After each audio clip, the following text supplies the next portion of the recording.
When we first started the company, I believed I had found not just a partner, but a brother. We worked late nights in cramped offices, building something from scratch with nothing but ambition and trust. Every decision, every risk, every dollar invested was a step toward the dream we swore we'd share equally. And for a while, it worked. Clients came, money flowed, and success felt unstoppable. I thought we were building an empire together, but I didn't realize he was secretly building an empire of his own, one I wasn't invited to. It started with small inconsistencies. A client check that never cleared into the main account, invoices I hadn't seen before, expenses that didn't add up. I told myself I was paranoid, that in business there are always irregularities. But the voice inside me, the voice that whispered something is wrong, grew louder every day. One night, while reviewing contracts in the office long after everyone left, I stumbled across a folder tucked behind the cabinet.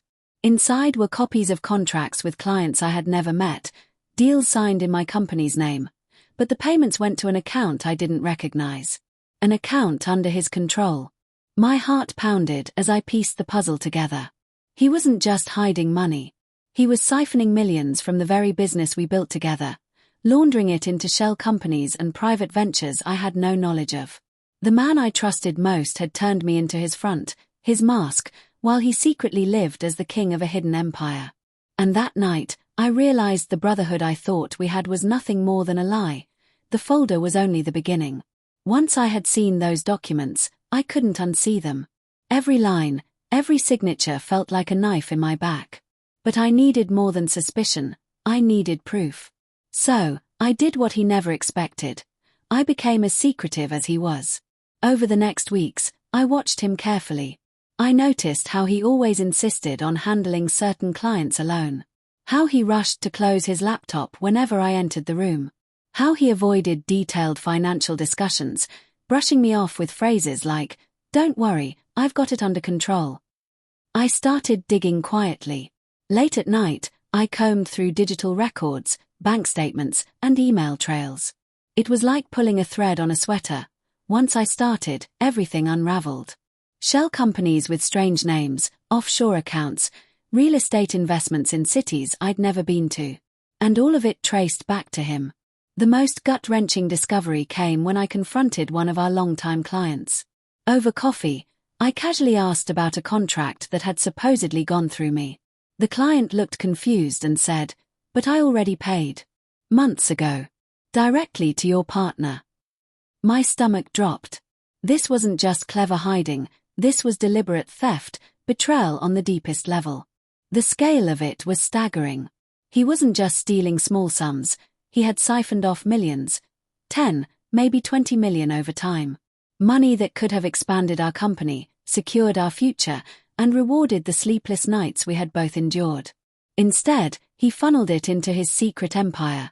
Luxury condos, sports cars, and investments under dummy corporations.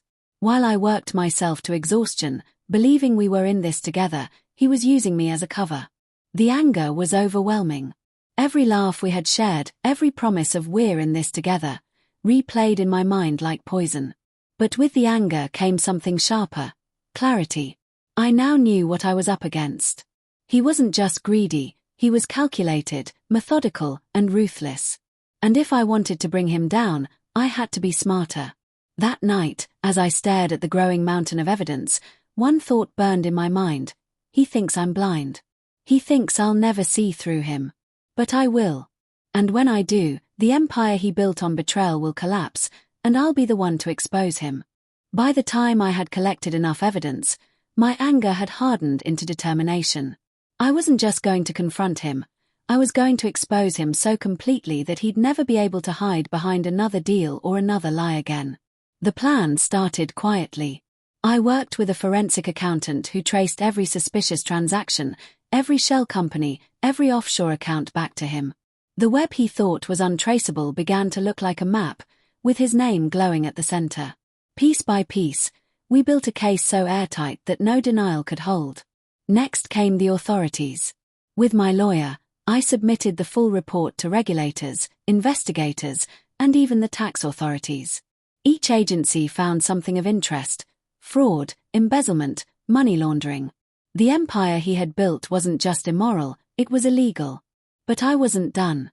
I wanted him to feel the weight of betrayal, the humiliation of exposure. So I chose the perfect moment, the annual investor dinner. The ballroom was full, filled with partners, clients, and industry leaders. He stood on stage, smiling in his tailored suit, speaking of growth and partnership. I waited until he was at the peak of his speech, then rose from my chair. With trembling hands but a steady voice, I revealed everything. I laid out the stolen millions, the fake contracts, the offshore accounts. The room went silent, every eye on him as I handed copies of the evidence to key investors and reporters. His face drained of color. For the first time, the mask slipped. Chaos erupted. Clients demanded answers, investors shouted, reporters scribbled notes. He tried to deny it, his voice cracking as he blamed me, the system, anyone but himself. But the documents spoke louder than he ever could. The very empire he had built crumbled in front of everyone he had tried to impress. In the weeks that followed, investigations closed in on him. Accounts were frozen, properties seized, and his name was dragged through headlines. The man who once stood beside me as a partner now stood alone in a courtroom, stripped of power, fighting charges that could end his career and his freedom. As for me, I rebuilt.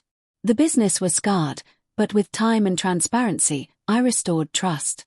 I made sure everyone knew I had been the one to uncover the fraud, not participate in it. It was exhausting, but it mattered. And though I never got back every dollar he stole, I got back something more important: my dignity, my voice, and my future. Looking back now, I realize betrayal doesn't just destroy money or partnerships, it tests the very core of who you are. He thought greed could silence me. He thought deception could blind me. He thought millions could buy my silence. But in the end, I exposed him. And the truth was worth more than every cent he ever stole.